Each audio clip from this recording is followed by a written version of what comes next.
première table vise à parler d'un projet qui s'appelle Meninas Veloces, qui veut dire fille rapide en français, qu'on va présenter avec Katia Tarouquet-Labrasil, ici présente. Ce projet existe depuis 2013 et consiste à accompagner et inciter les jeunes filles de la périphérie de Brasilia pour qu'elles accèdent à l'école d'ingénieurs de l'Université publique fédérale de la capitale, la UNB. C'est Katia qui va vous le présenter, c'est elle qui en est à l'initiative et qui m'a invité à y participer dès son commencement. Je vous présenterai ensuite succinctement quelques résultats d'une recherche que j'ai menée dans ce contexte l'année dernière, lorsque j'étais professeur invité à la UNB. Donc je lui passe la parole.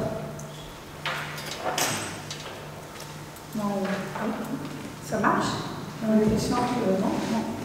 Bon, bonjour, merci beaucoup d'être là avec nous cet après-midi. Bon, merci à Julie, directrice de la maison Ancienneté, pour être avec nous dans cette coopération.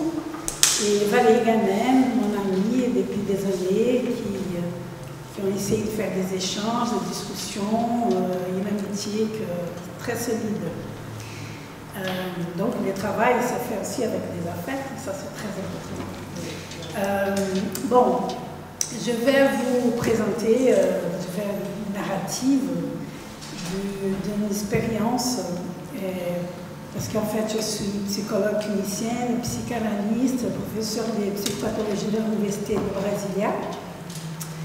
Et à l'époque, les années 2010, j'avais un projet de recherche financé par les CNPq qui c'était la santé mentale des adolescents à l'école.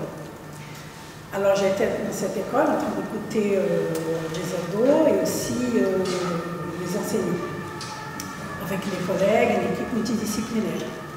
Et au bout d'un moment, on a été cherché par des enseignants en train de dire que les filles en train de tomber enceintes, laisser tomber l'école, voilà, donc pas mal de difficultés. Il y avait une collègue à l'époque de la faculté d'ingénierie qui voudrait faire un projet dans la thématique du genre, la question de l'ingénierie, de la technologie. Et je lui ai dit, bon, pourquoi pas, venez avec l'école, venez, voyez si c'est possible de construire une proposition. Bon, j'avais pas du tout pensé qu'il y avait une place pour une psychologue dans cet espace avec ses filles. Mais bon, finalement, les projets ont démarré, ils ont trouvé des financements pour travailler avec les jeunes filles, adolescents de l'école et des périphéries. Ils ne sont pas de l'héritage, ce sont des filles, une grande partie de afro-descendants et aussi du nord-est du Brésil, d'une région très très pauvre, qui sont venus à Brasilia, leur famille, pour construire la région. Brasilia, c'est une ville très jeune, 63 ans. 63 ans, je crois. 64 ans, je crois que c'est 64 ans. Et donc, elle a été construite avec des gens qui sont venus de tous les parties du Brésil, surtout de nord-est. Donc, ces familles sont vraiment d'origine très vulnérable. Et c'est une transmission qui continue. Brasilia, c'est une ville avec un pouvoir, comment dire ça en français, un pouvoir solide, un très bon pouvoir d'achat des familles, mais c'est une ville de haut niveau de salaire, mais pourtant on ne parle pas beaucoup que c'est une ville très divisée par rapport à la périphérie de la ville. Bon, donc ces projets ont commencé, et au bout d'un moment, un professeur de sociologie dit bon, c'est bien de travailler avec les jeunes filles, les mobiliser, aller aux sciences d'ingénierie, technique et tout, mais ce sont des jeunes filles qui ont des violences dans la famille, des situations d'exclusion, elles vivent des situations difficiles, et donc il faut un espace pour parler des questions de genre et aussi des questions de la souffrance. Alors donc on a j'ai cherché des amis qui avaient des compétences pour ça. Donc j'ai invité Valérie pour travailler parce qu'elle est dans les domaines du travail et tout. C'est un domaine que je flirte beaucoup parce que c'est un espace de souffrance et aussi d'identité. Mais c'est vrai que mon origine, c'est pas vraiment une origine de psychologue du travail. Et aussi, j'ai invité une collègue sociologue et une collègue de champ de l'éducation. Donc, on a fait une équipe des sciences humaines, on peut dire, pour accompagner ces jeunes filles pendant ces processus de rentrer dans les domaines de la technologie. Bon, je vais vous présenter un petit vidéo, un court vidéo, c'était une vidéo qui a été faite pendant la pandémie, donc il y a des images, plutôt des photos et des enregistrements, des déploiements qui étaient enregistrés sur la vidéo de l'ordinateur. Mais c'est intéressant quand même parce qu'il fait un résumé de la proposition du projet. Et après, on peut en discuter un peu, on peut parler à propos de ça. Voilà. Je crois que... On va voir si ça marche.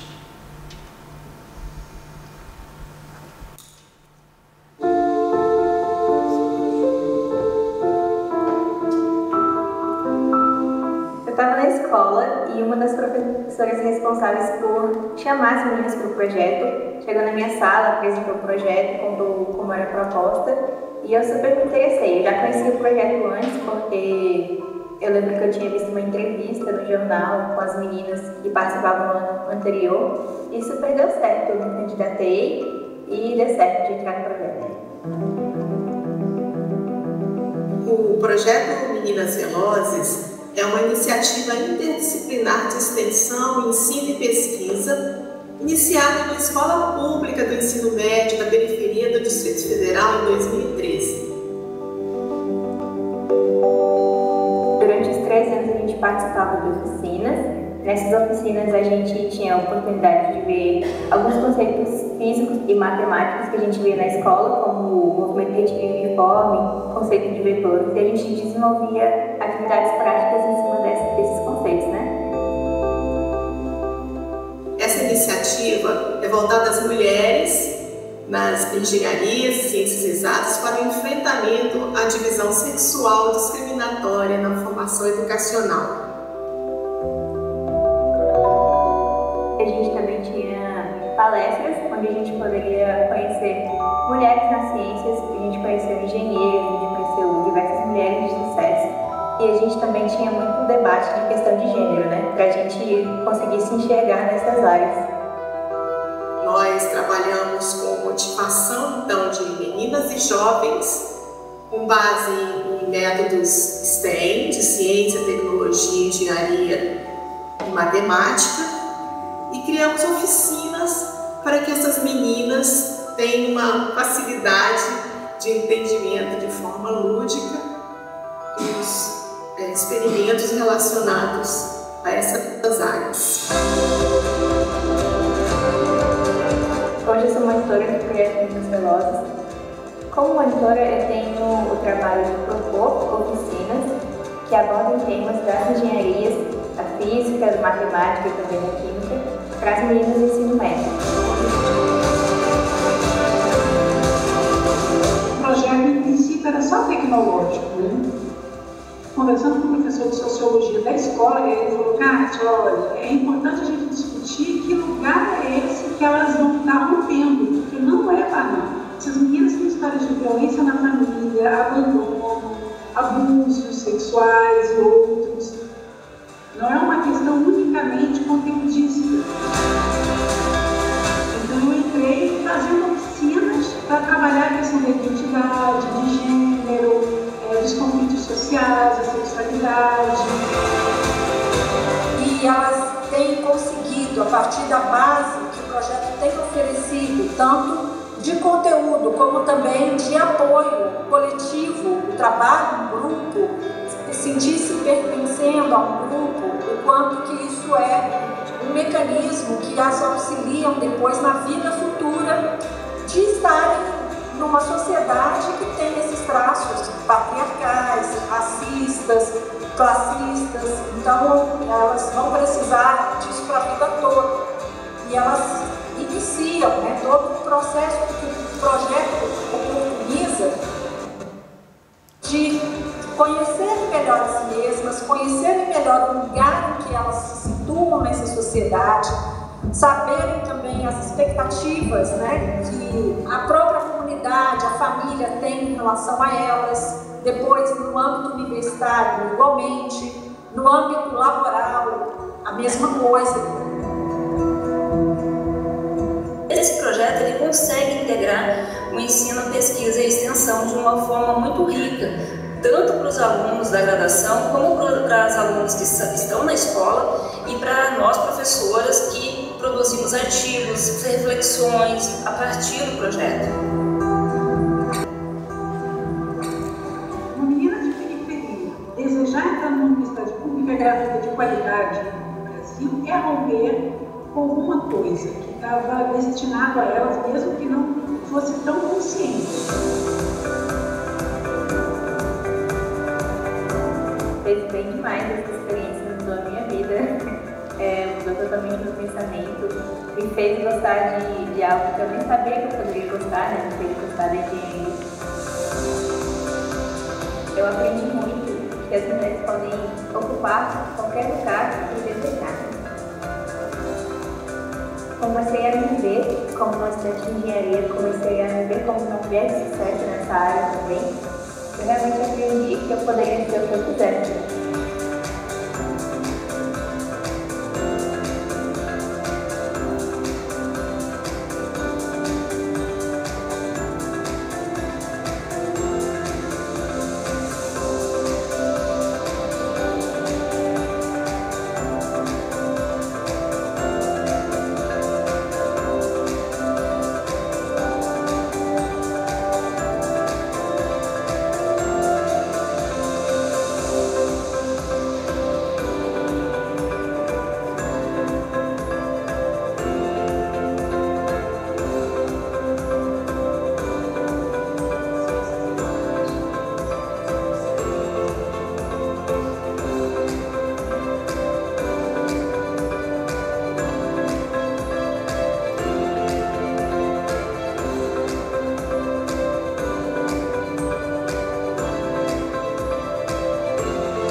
Notre petite expérience et voilà, donc on est là pour discuter, pour parler avec vous et réfléchir ensemble.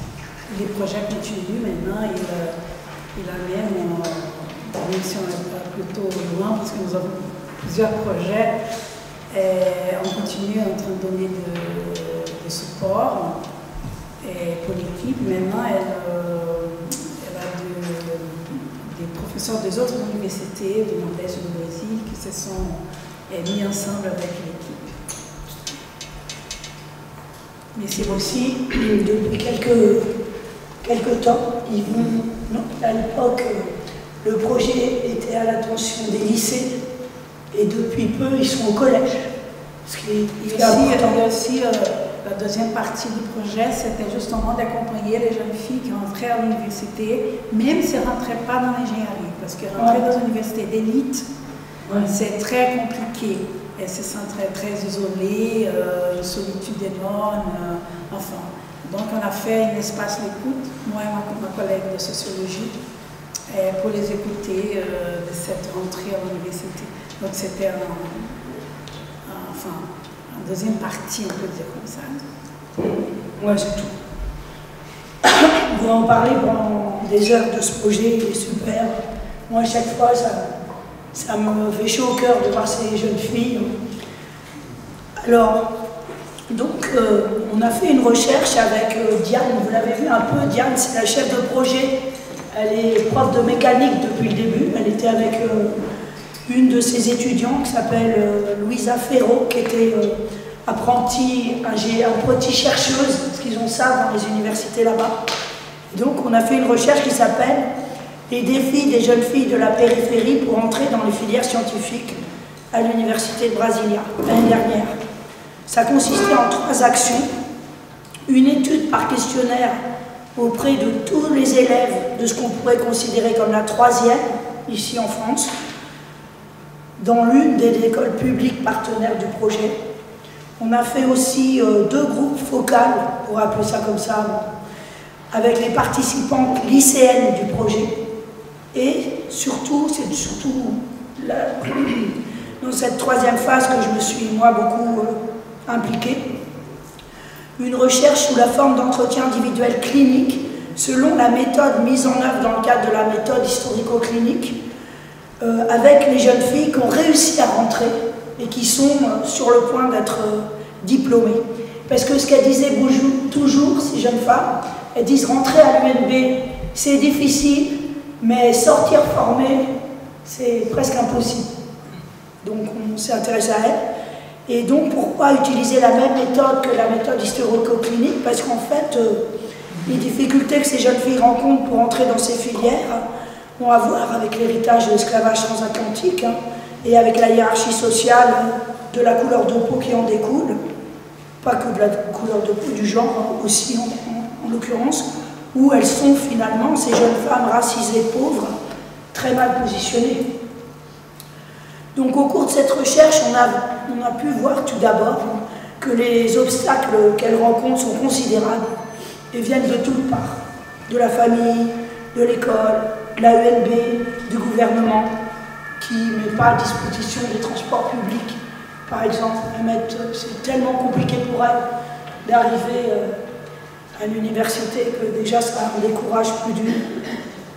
Je ne vais pas tous les lister ici, ni rentrer dans les détails, on n'a pas le temps.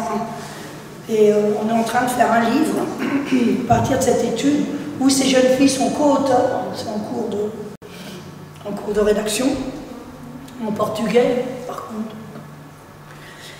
Mais donc, pour nous, à l'issue de cette recherche, toutes ces jeunes femmes qui ont réussi à franchir tous ces obstacles, en fait, ce sont des héroïnes et qui doivent être reconnues comme telles.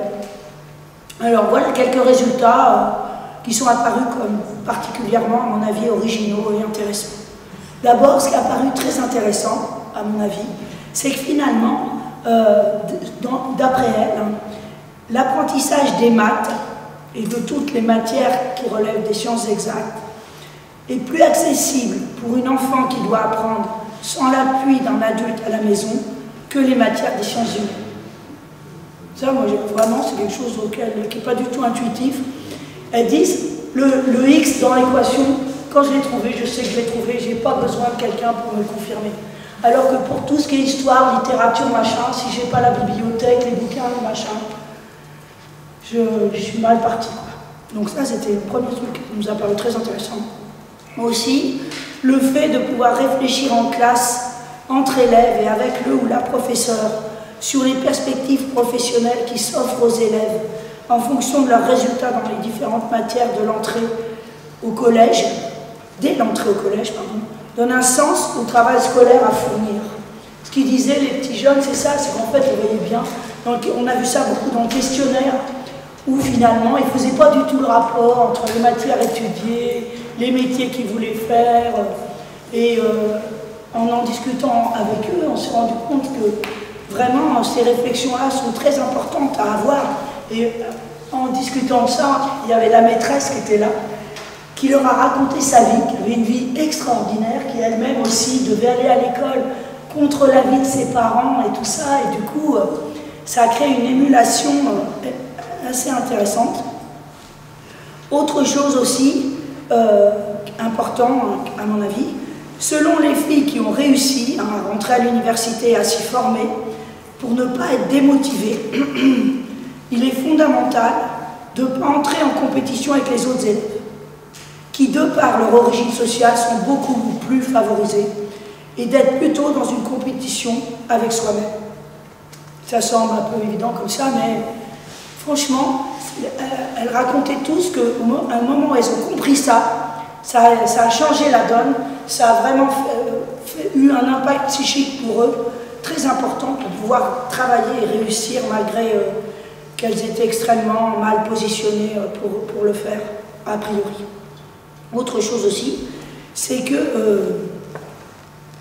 une des problématiques psychiques à laquelle elles sont confrontées, pour ne pas se décourager, c'est de toujours devoir chercher à distinguer, face aux multiples obstacles qu'elles rencontrent, ceux qui dépendent d'elles et de leur puissance de travail, par exemple, et sur lequel elles peuvent donc agir, de ce qui est causé par la société et le racisme systémique contre lequel il est très difficile de lutter. Et ça, c'est pas facile d'arriver à chaque fois à faire la différence entre les deux pour pouvoir récupérer tout le pouvoir d'action qu'elles ont sur cette situation. Voilà. En gros, moi, ce que j'ai trouvé le plus important à vous dire aujourd'hui, compte tenu du peu de temps qu'on avait à discuter. Et donc, en 2024, parallèlement aux recherches déjà mentionnées avec les pêcheuses de fruits de mer et ces jeunes filles, j'ai eu l'opportunité également de mener une recherche très intéressante avec Denise Oliveira e Silva, vice-présidente de la Fiocruz Brasilia.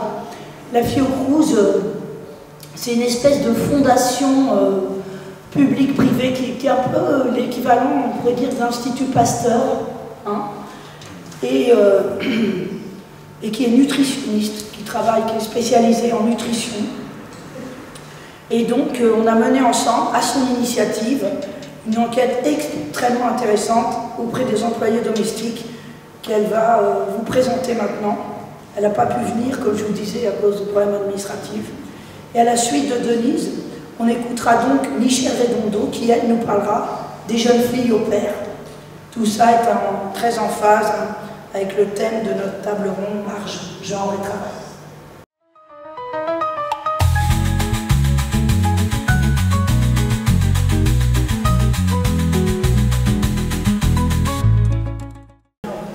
Bonjour, je vous remercie à la comité de l'organisation pour l'événement, principalement pour les Katia, que je connais maintenant, Julie, que je ne connais pas bien. Mais c'est un moment à moi spécial, je peux dire comme ça, parce que je pensais rester de forme présentielle, mais j'ai des problèmes pour les voyages, mais je pars à Paris demain. Mais je pense que je peux faire une présentation, une recherche qui commence en 2015 et met une évolution pour avoir de nouvelles méthodologies et principalement avec la possibilité de travailler avec Valérie Ganin. La recherche, elle commence en 2015. C'est une recherche qui utilise des données publiques de 90 000 femmes. Ce sont femmes chefs pauvres, qui sont diagnostiquées comme obèses. Il y a un chiffre 30 d'indice de masse corporelle. Et nous commençons à travailler pour la construction de parcours biographiques et qui fait une combinaison avec les temps chronologiques, phénoménologiques et expériences vécues comme une expression d'émancipation et de la créativité. En 2024, je connais Valérie Ganin et je commence à travailler avec une dimension de la psychodynamique du travail. C'est une expérience très importante et que je considère très importante pour continuer la compréhension de la situation d'obésité chez femmes noires no Brasil. C'est très important que je parle qu'il y a une relation de l'obésité et la privation de malnutrition. C'est une chose vraiment importante dans l'histoire des femmes et qui nous ont édifié dans les récits biographiques. L'expérience de la femme est très importante. J'ai vu dans cet événement la chercheuse Maria do Carmo Freitas, qui est une chercheuse qui fait des études de la femme au Brésil, et elle connaît bien l'importance de la femme comme un problème de santé publique. Alors, c'est une chose très importante parce que l'obésité et la faim, c'est une représentation qui nous considérons des tabous linguistiques. Les corps des femmes, et c'est une chose que je pense que est très importante, c'est un lieu d'expérimentation de la vie. Les entretiens biographiques, ils parlent que la femme exprimait la nécessité d'une force vitale. Et les forces vitales, surtout, pour avoir des stratégies pour vivre les difficultés et les obstacles de leur vie. Et cette expression, elle va démontrer la position du corps fort. Le corps fort, il utilise pour désigner un exercice de subjectivité, pour faire face aux tâches domestiques, professionnelles.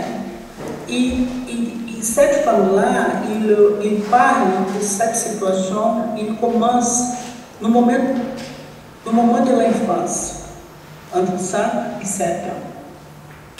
La majorité des femmes parlent que les tâches, que les obligations de faire le nettoyage dans la maison, préparation des repas, et soins de jeunes frères et sœurs, c'est une chose qui, dans la culture brésilienne, c'est une chose de femme. Et ça commence dans l'enfance.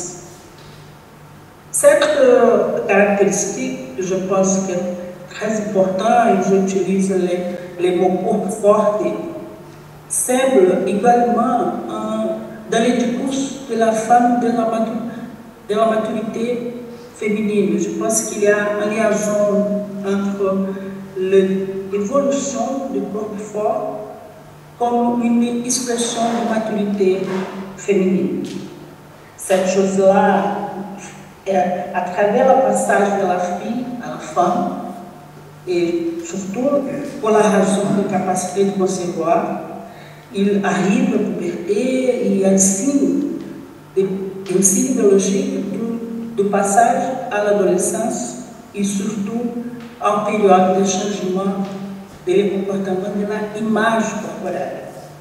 Le corps fort n'est pas seulement une expression de force, c'est surtout une expression de la maturité féminine. La plupart des femmes étaient afrodescendantes. Et c'est ça une chose que c'est très important parce que le Brésil, c'est un pays qui a l'esclavage pour 5 siècles, venant de 5 siècles. Et cette situation s'impose à propos du problème de l'inégalité sociale. Le moment que je rencontre Valérie Ganem, je vais avoir l'importance de mettre dans la recherche la hypothèse de l'incidence de l'héritage de l'esclavage. Pour moi, c'est très important parce que jusqu'au moment que je connais Valérie Ganem, j'utilise des interprétations biologiques, j'utilise des interprétations nutritionnelles mais qui n'est pas suffisant de comprendre les phénomènes. La recherche, elle va se passer dans 3 capitales du Brésil. Maintenant, la recherche, elle se déploie em Rio de Janeiro, Brasília e Salvador. E c'est très important de dire que Rio de Janeiro e Brasília sont des capitales très importantes parce que dans l'histoire de l'esclavage, c'est une des deux villes qui ont reçu beaucoup de présence noire d'esclaves. E pour quelqu'un qui connaît bien o Brasil, Salvador, Rio de Janeiro, Recife, une autre ville, il y a dans la population la majorité des gens noirs, c'est environ de 50-60% des personnes dans la société. L'investigation est un modèle d'investigation collective de type clinique qui porte de sua expérience sur la subjectivité du travail. Et c'est pour ça que cette recherche utilise pour comprendre le rôle de surpoids dans le travail des femmes noires. Je pense que les résultats, ils peuvent démontrer les liens entre l'expérience subjective du travail de survie qu'elle mène actuellement et l'héritage de l'esclavage. Et les récits, j'utilise le récit d'une femme de Salvador et qui montre que la grand-mère, la fille, montrent toute l'expérience subjective du travail domestique qui c'est pareil avec une relation pour laquelle dit que la lutte continuait et elle voulait porter le sang des esclaves pour raconter l'histoire. C'est un récit à moi très important qui fait a confirmação das hipóteses que Valérie Ganet e l'exécute qu'il fait de Guadeloupe montre que é très important cette liaison-là. Avoir un corps fort est une stratégie de défense dans la lutte pour la survie. Je pense que a recherche commence a avoir uma confirmação. E c'est très important de dire que cette confirmation est liée à une situation brésilienne qui fait la ligation entre la hiérarchie sociale liée à la couleur de la peau et l'impact direct sur les rapports subjectifs du travail. Pour nous, c'est une stratégie défensive pour la lutte da survie. Et même les études qui sont menées por Valérie Ganet fait des suggestions d'une stratégie défensive. Je pense que la liaison, c'est-à-dire de pas souffrir à la fin et de même situation d'inégalité sociale, elle va s'accompagner d'une demi de la vulnérabilité du corps physique pour conjurer l'angoisse de ne plus pouvoir sourire, sa survie, celle de sa famille em cas de maladie. Je pense que les enquêtes que nous sommes en cours de faire, il faut expliquer les comportements alimentaires. Je suis nutritionniste sanitariste. Et vraiment, cette recherche met des changements dans ma tête. Je suis d'accord qu'il y a des problèmes des comportements alimentaires, mais je pense qu'il y a plusieurs exemples qui font une ligation de leurs comportements alimentaires avec les autres dimensions. Je pense que des moments qu'il est chez la population pauvre au Brésil, qui mangent des aliments ultra-processés, qui sont moins chers, mais des hypothèses d'une façon difficile aujourd'hui, des comportements alimentaires qui font la liaison avec la faim et en même temps des problèmes qui sont relationnés à une consommation des aliments qui ne sont pas bien. Je pense qu'il y a pour les femmes une conscience de l'importance de prendre soin de soi. Je travaille avec le système de santé brésilien et nous écoutons que les femmes parlent que les médecins, les nutritionnistes n'ont pas fait de soins de santé avec les femmes noires.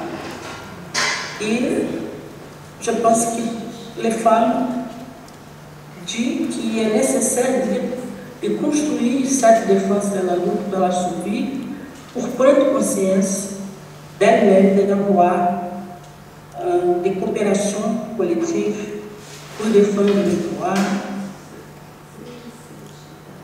Par exemple, d'alphabétiser et améliorer les conditions de travail. Au cours de la recherche, nous avons appris à lire et à écrire, et des femmes qui doivent connaître ces droits, d'imposer ces règles sur l'employeur, parce que em beaucoup de récits, nous avons vu des femmes qui disent qu'ils sont escravos modernes, escravos qui ne sont pas de droit, qui n'ont pas de droit. Je pense que c'est une situation, même un moment contemporain, vraiment important sur la situation des femmes pauvres au Brésil.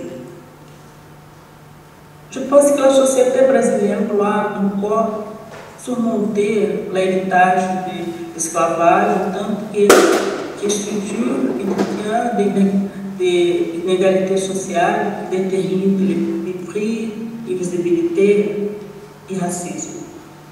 Et ces aspects sont liés ao surpoids et à l'obésité.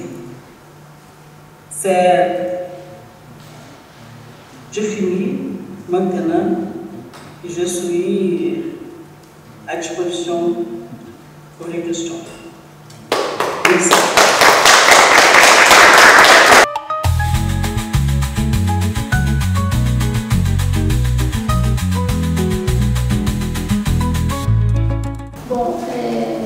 Bonjour à toutes et à tous.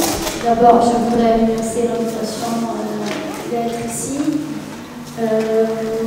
Moi, je vais parler sur les juifs au père, comme c'était déjà dit.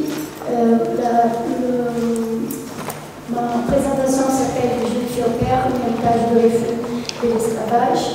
On a mis ça comme une question, on a posé ça comme une question. Est-ce qu'on peut Ok. Et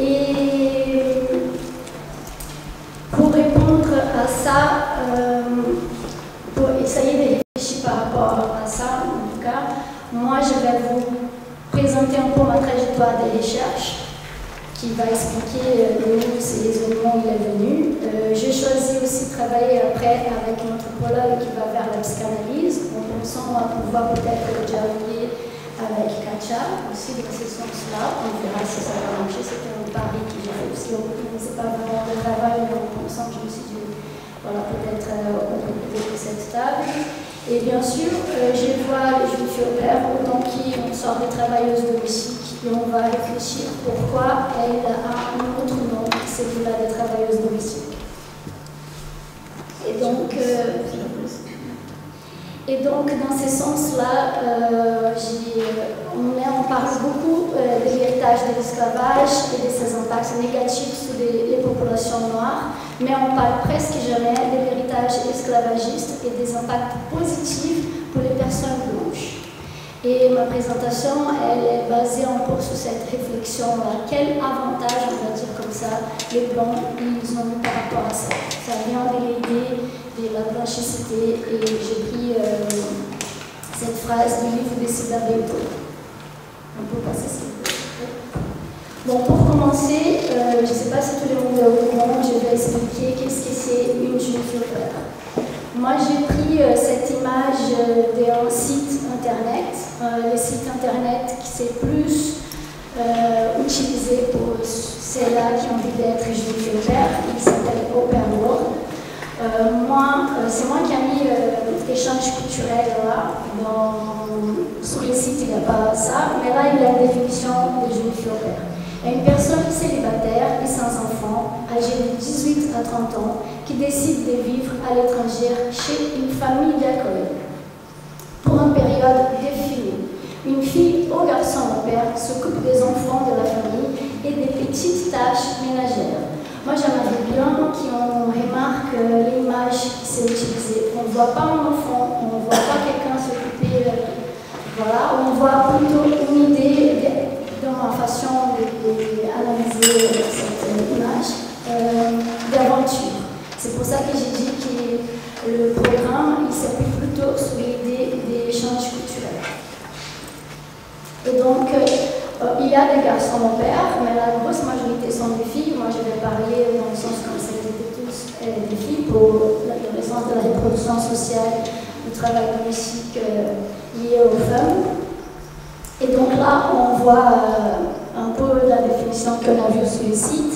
Et une chose que j'aimerais bien remarquer, c'est que le père, il était créé pour donner une définition qui n'était ni des travailleuses, ni étudiantes. C'est vraiment quelque chose qui est au milieu, c'est entre deux, d'accord? Et le statut ici en France, il s'appelle stagiaire d'aide familiale étrangère. C'est un petit peu là. Et donc, c'est ça l'idée qu'on a des jeunes filles en personne. Et moi, j'ai étudié les Brésiliennes qui rentraient dans cette idée-là.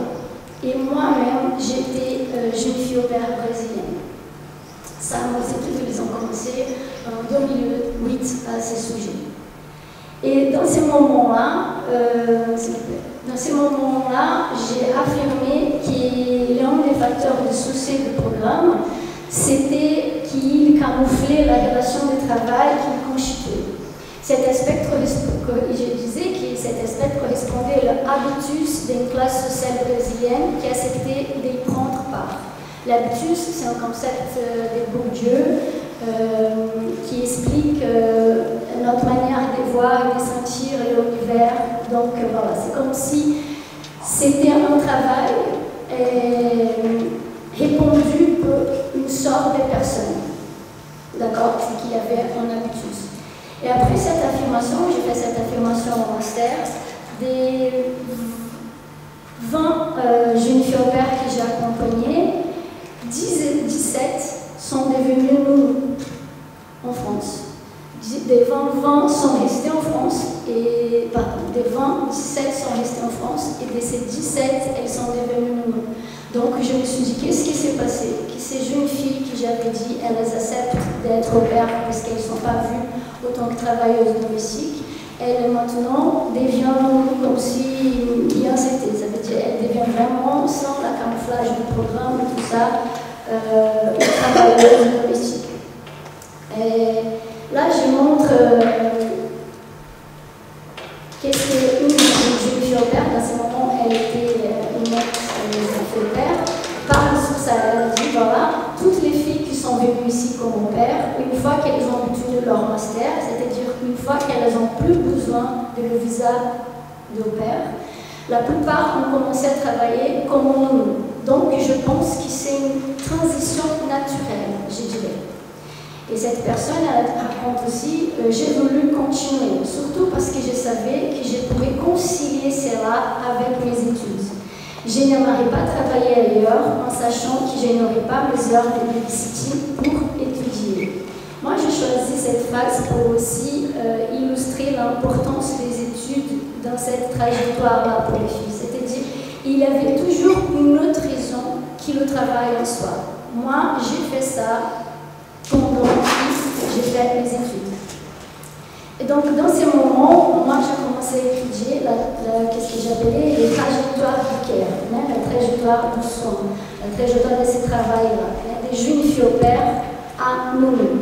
Et donc, mes réflexions commençaient à être sur comment est-ce que ces jeunes filles-là, l'image qu'on a vue en première, sont devenues ces moments-là, parce que ces moments, en plus, je faisais un résumé sur le livre de Caroline Lebousse qui parle des moments en France.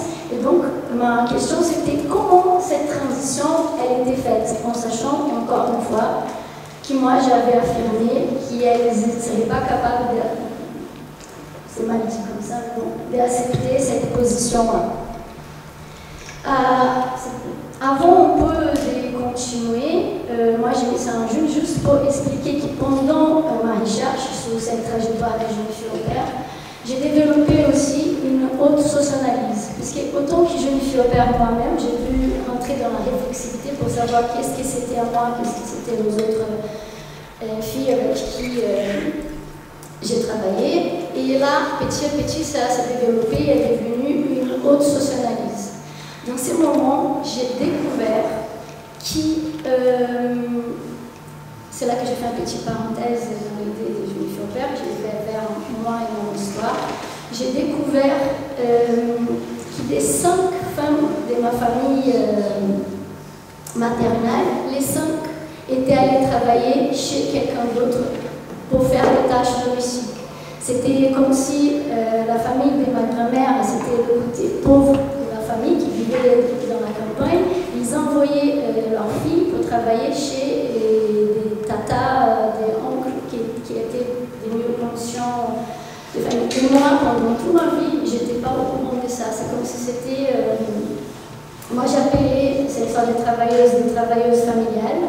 Et c'est là qu'on commence à parler d'une sorte de blanchicité. Ça veut dire que moi, avec ces exemples de travailleuses familières, moi j'ai envie de mettre en lumière les mécanismes sociaux qui rendent la position dominante des personnes blanches invisible. D'accord ?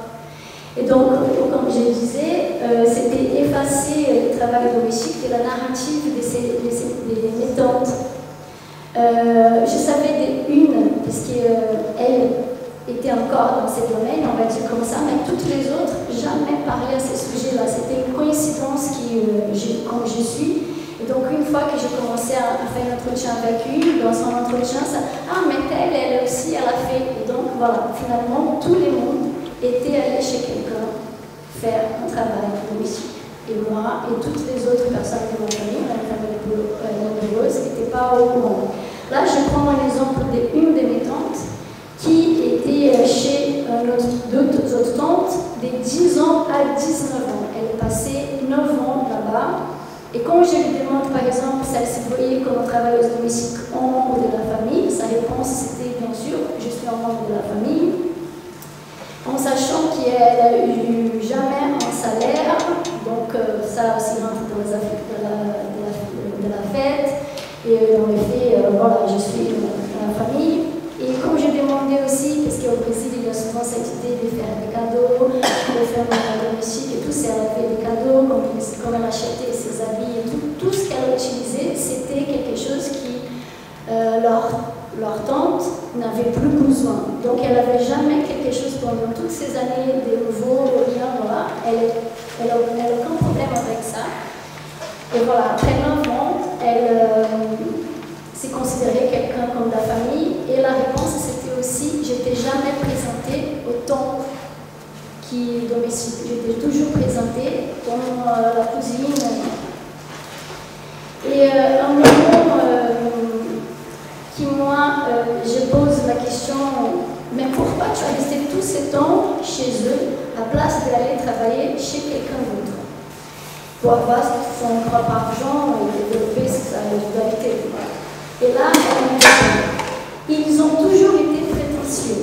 Ils ne voulaient pas que j'allais travailler comme domestique. Ils disaient que j'étais trop jolie pour aller travailler chez les autres. Donc là, on commence à... C'est un exemple, hein. Moi j'ai quelques autres, mais moi j'ai pris celui-là pour montrer comment il y a une image, comme il y a quelque chose de laquelle on va dire, pour être blanc, on pourrait être désassocié de ces travails-là, par exemple.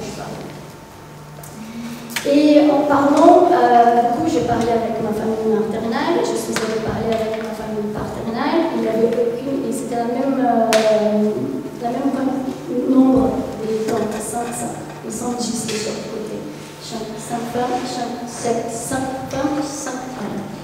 Et bon, pour le côté de mon père, j'ai entendu qu'à cette époque, c'était honteux d'être employé domestique. Seuls les vraiment pauvres et les noirs faisaient ces genres de travail. Et donc ça, c'était un petit peu étrange, parce que d'un côté de ma famille, c'était vu comme c'était normal d'aller faire ce travail. Où ce travail existait, c'était normal d'aller faire ce travail. Et où ce travail n'existait pas, c'était normal de ne pas aller faire ce travail, parce qu'encore une fois, il était fait pour un groupe social, pour une catégorie. Bon, ça c'est le petit parenthèse qui va nous aider à comprendre où j'ai envie d'arriver. Et encore une fois, voilà, on revient à l'idée de la trajectoire des jeunes filles au père à nous. Et là, je vais utiliser un exemple qui je pense qui nous aide beaucoup à comprendre la mentalité là-dessus.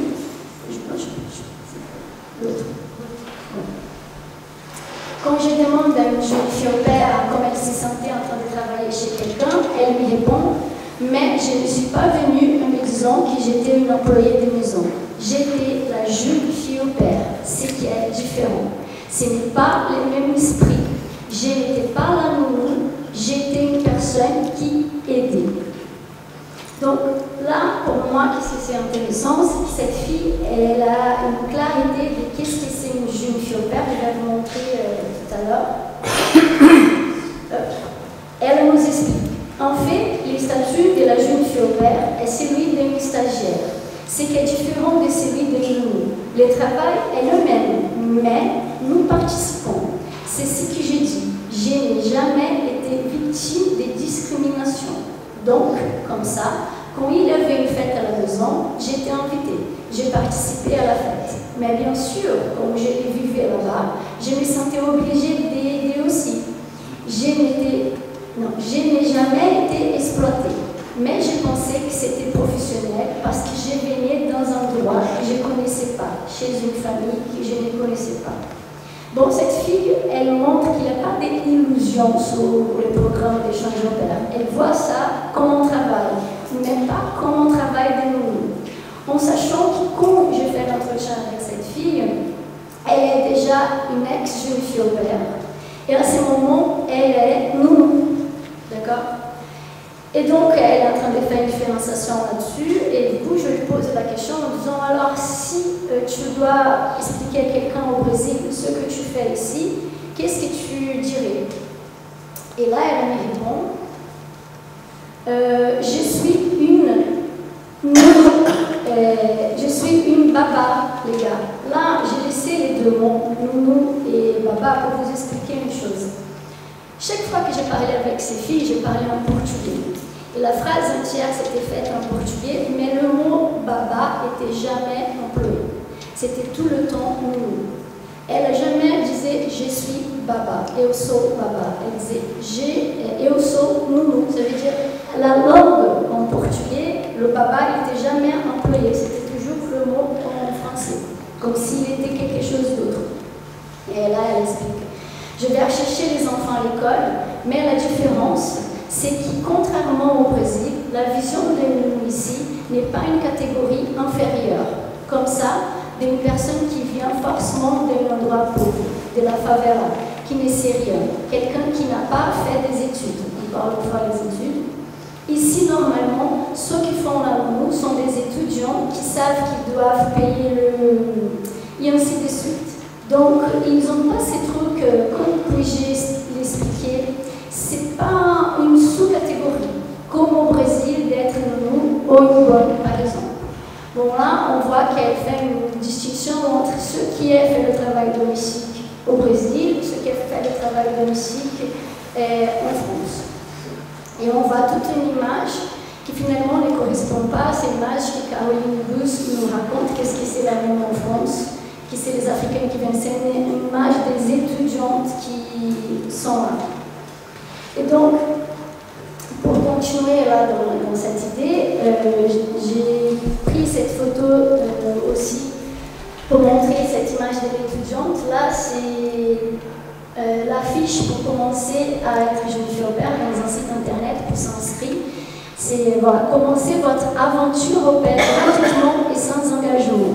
On remarque là que la fille, la jeune, porte une bourde, pas un enfant.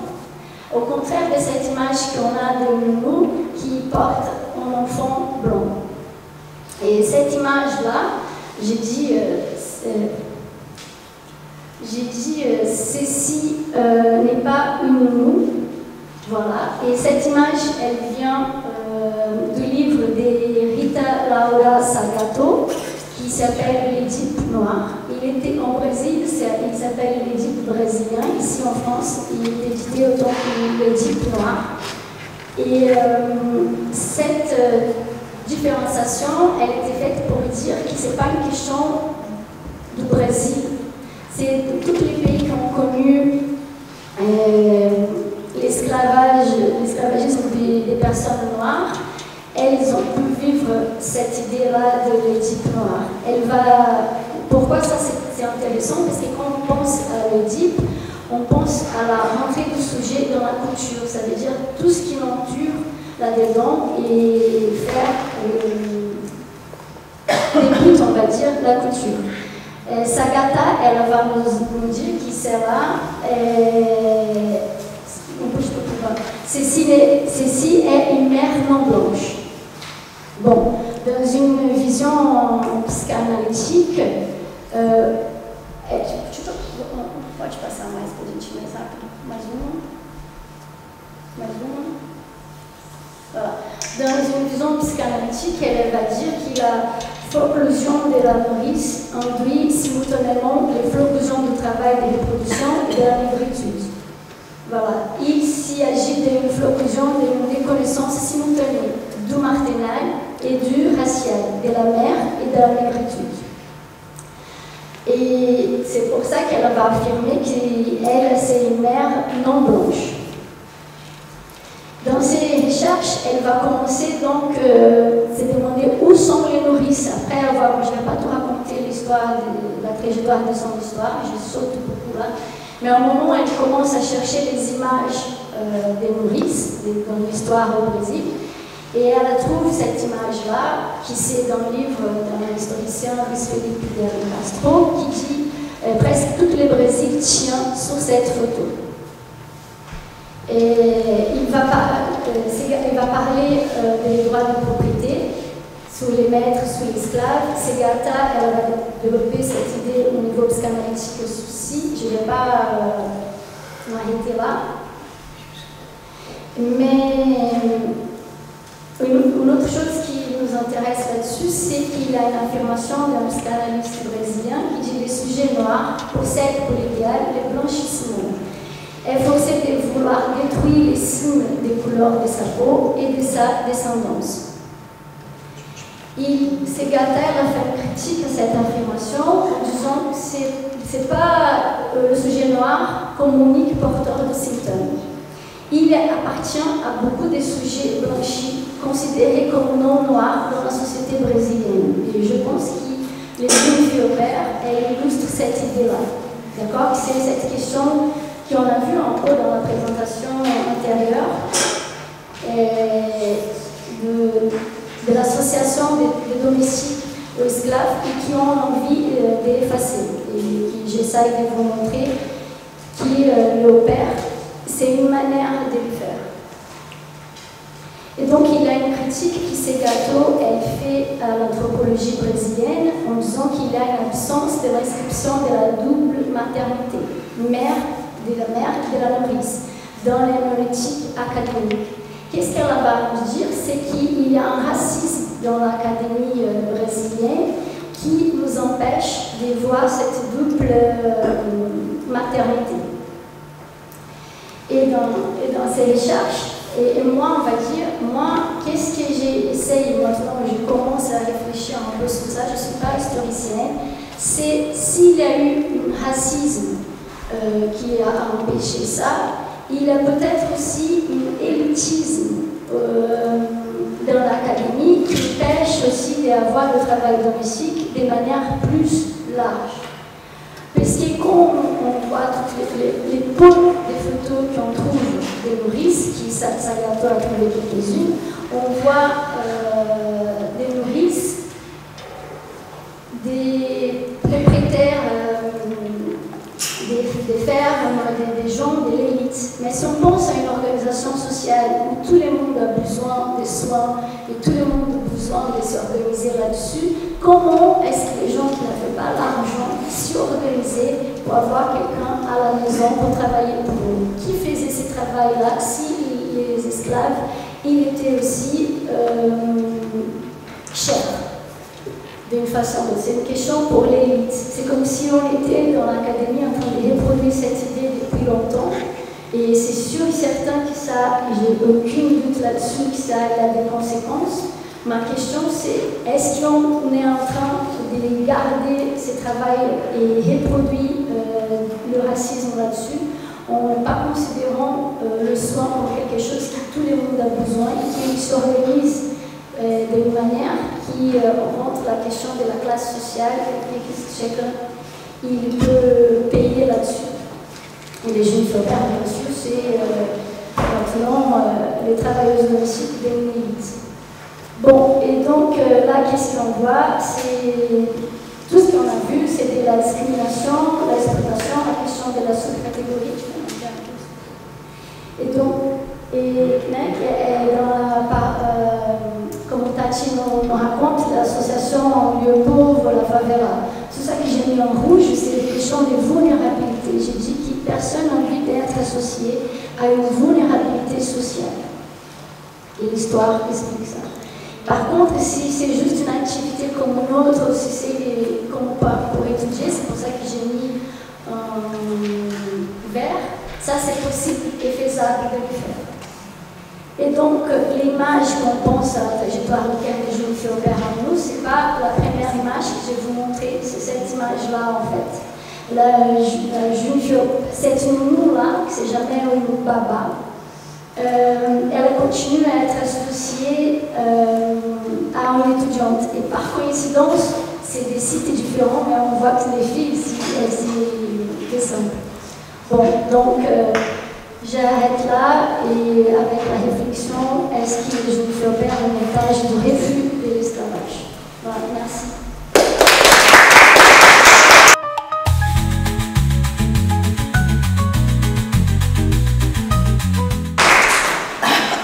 Juste un petit commentaire rapide avant de donner la parole.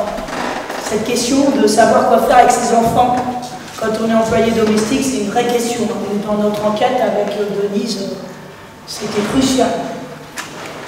Voilà. Est-ce que tu es avec nous, Denise? Bon, on va vous donner la parole. Bruna Espagne, est-ce que vous voudriez bien faire passer le micro? Si vous avez des questions ou des remarques, on ne va pas avoir beaucoup de débats parce qu'on est en retard par rapport à notre programme, comme vous pouvez le constater.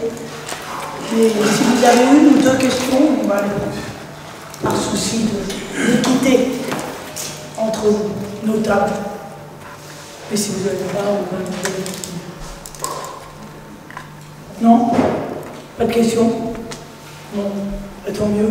Comme ça, on va pouvoir rattraper un peu notre retard. Pas de réactions, pas de questions, pas de réactions, des réflexions, quelque chose. On est arrêté, mais quand même, Jean, ça il me veut fait sympa de changer. Non, non, non. Lui qui va faire la réaction. Merci. La parole, oui. En fait, moi, c'est quelque chose qui est... Je fais une association, c'est une association que je propose avec ce qu'écrit Tammy Yaouch, dont tu parles, qui est un ouvrage qui est sorti assez récemment. Il a écrit un chapitre dedans, Dis donc d'où tu écoutes. Et moi, ce que je suis frappé, c'est l'écoute que vous avez pu avoir pour entendre de votre enquête mais justement ce que ces femmes ont à dire. Et je pense que ça peut, sans cette écoute particulière, d'autres interprétations psychanalytiques avec les outils psychanalytiques auraient pu être proposées. Voilà. Et donc c'est ça qui me frappe surtout. Et en fait, ça fait écho avec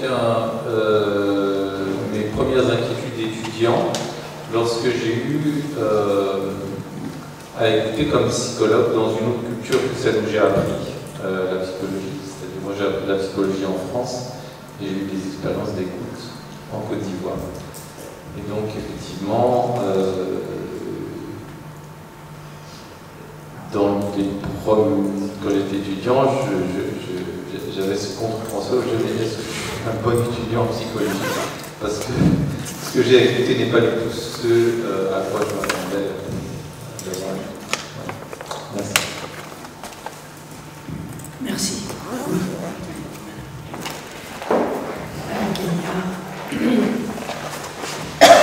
Mais je suis tout à fait d'accord, hein. C'est vrai. Donc, c'était à propos du travail domestique. Par nature, dans toutes les sociétés, le travail domestique est invisible et gratuit. Et quand on le paye le moins possible.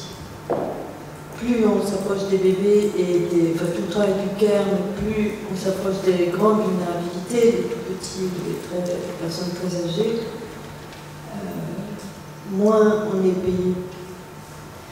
Et cette dimension-là, elle est absolue. Enfin, dans les familles de classe moyenne françaises, dans les années 50, ce qu'on appelait la classe à l'époque,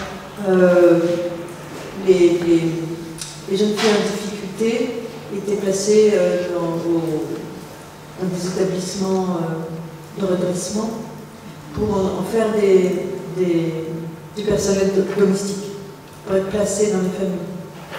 Et les familles pauvres plaçaient aussi leurs aînés, les filles aînées, dans les fermes, en particulier dans les... Et ce travail-là n'était pas rémunéré au même prix que tout le reste des salaires.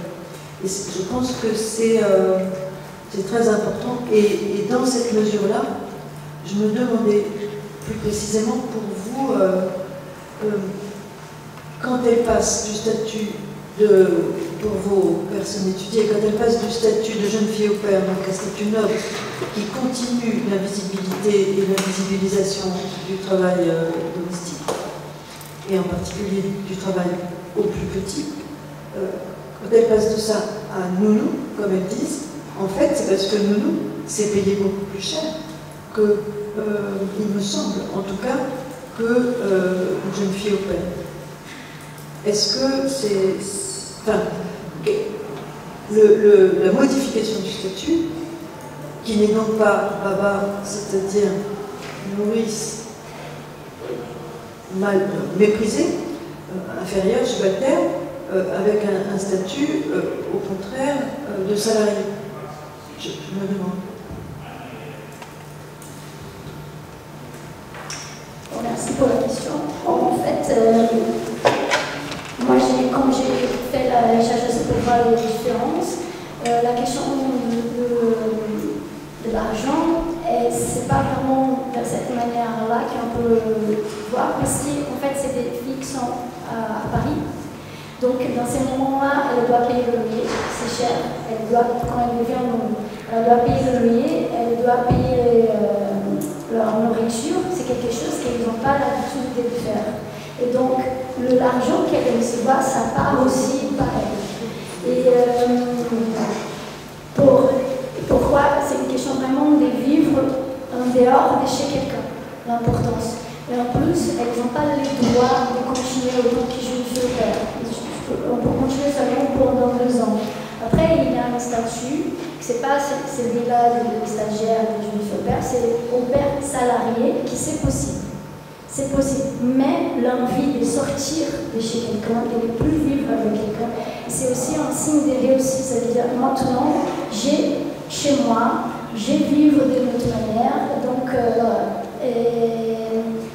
l'argent, c'est pas si différent dans le sens que les dépenses aussi, elles augmentent. Ils ne sont pas des personnes qui vont travailler toute la journée comme des nounous conventionnels, on va appeler comme ça, parce qu'elles ont envie d'éliminer leurs études à côté. Donc elles continuent à faire les sorties d'école. Et au niveau salarial, c'est pas non plus...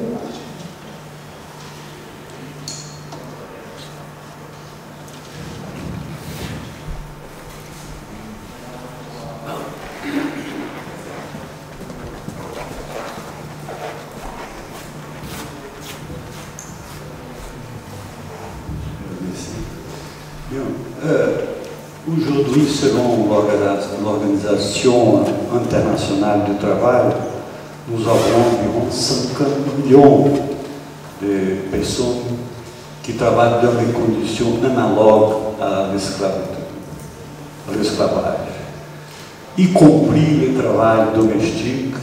Au Brésil aussi, Denise Oliveira connaît très bien par ses études cette situation. Et la question, ici en France, c'est par rapport au travail domestique, ici, c'est une condition importante comme chez nous.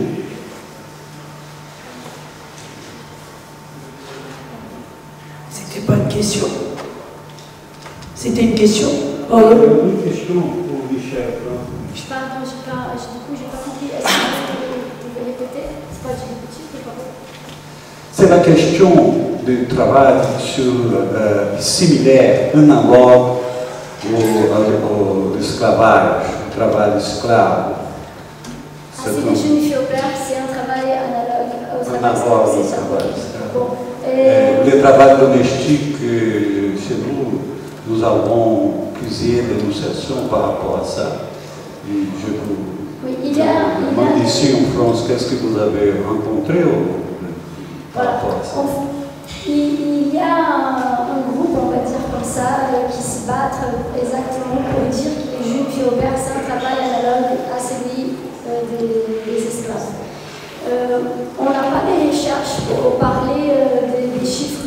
On ne sait pas parce que c'est très très compliqué de savoir même combien de personnes rentrent en France avec le visa des jeunes filles au père, parce que c'est le visa des étudiants, bref.